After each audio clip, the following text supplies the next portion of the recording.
Welcome to The Explainer. Today, we're going to unpack something pretty radical. It's a worldview, sometimes called Breatharianism, and it challenges the one thing we all think is true, that we actually need to eat to survive.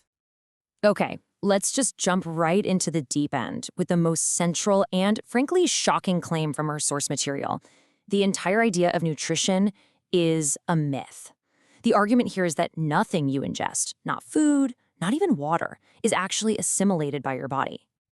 All right, so that naturally leads to a huge question, right? If we're not getting our energy from food and water, then where does it come from?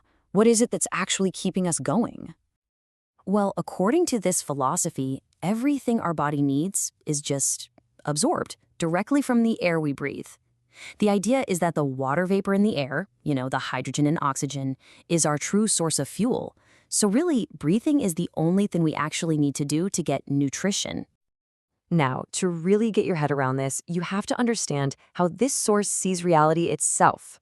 And it's pretty wild. It frames our entire existence as a kind of super advanced video game or a simulation. So, in this model, the physical world we see and touch, that's just the tip of the iceberg. We're talking only 5% of what's really out there. The vast majority, a whopping 70%, is described as this unseen, creative consciousness that basically manifests everything else into existence.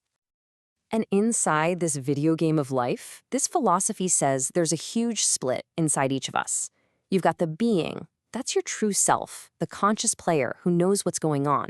And then you've got the ego, which is just a programmed character, an illusion that's been tricked into thinking it's the one in charge.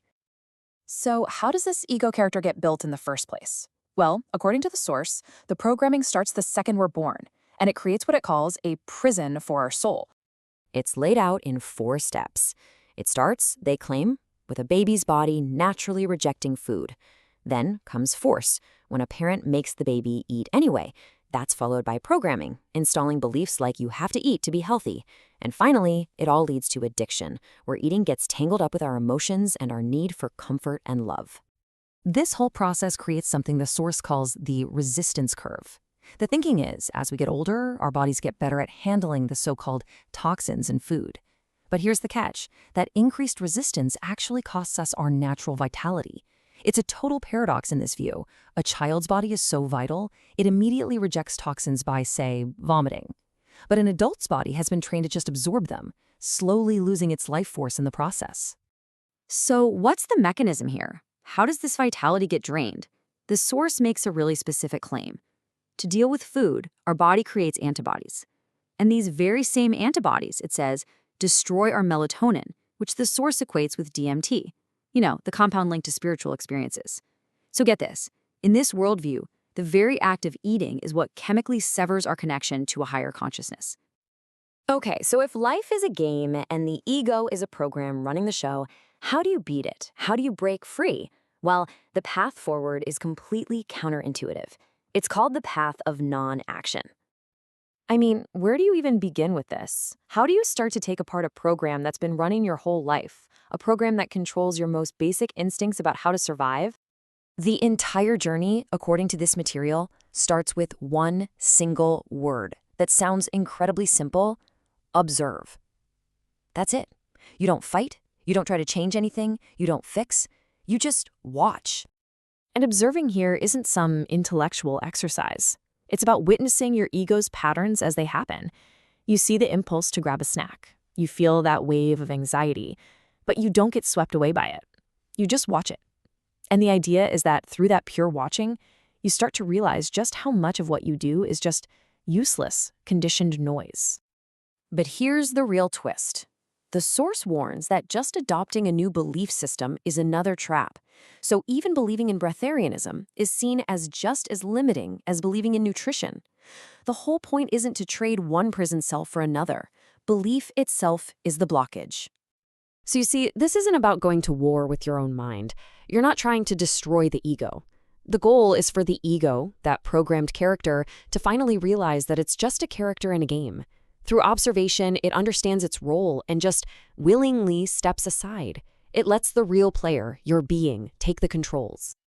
And that brings us to the final piece of the puzzle. What does this actually look like in your daily life? What happens when you let your true consciousness take the wheel? The main practice here is called doing nothing. Now, that doesn't mean just being lazy and sitting on the couch. It's an active choice to stop running on that hamster wheel of habits and anxieties. It's about creating enough stillness that a deeper intention, your being's intention, can finally bubble up to the surface. And the promise of this path is, well, it's profound. The idea is that when you finally surrender the ego's desperate need to control everything, you sync up with this higher intelligence that already knows the perfect path for you. And it will bring you everything you truly need without you having to struggle for it. So here's how it works in practice. It's like a loop. You stop, you get still. You watch those programmed thoughts pop up. Oh, I have to do this. I need to worry about that. You see them for the illusion they are, and you don't bite. You just wait. And then a new, authentic urge to do something arises from your being, and you just follow it with the kind of playful curiosity of a little kid who's just exploring, with no agenda at all. So in the end, this whole radical philosophy really comes down to one big, provocative question for you to think about. Are your actions coming from a set of pre-installed programs and anxieties, or are they flowing from a deeper, more conscious intelligence? Who is really living your life?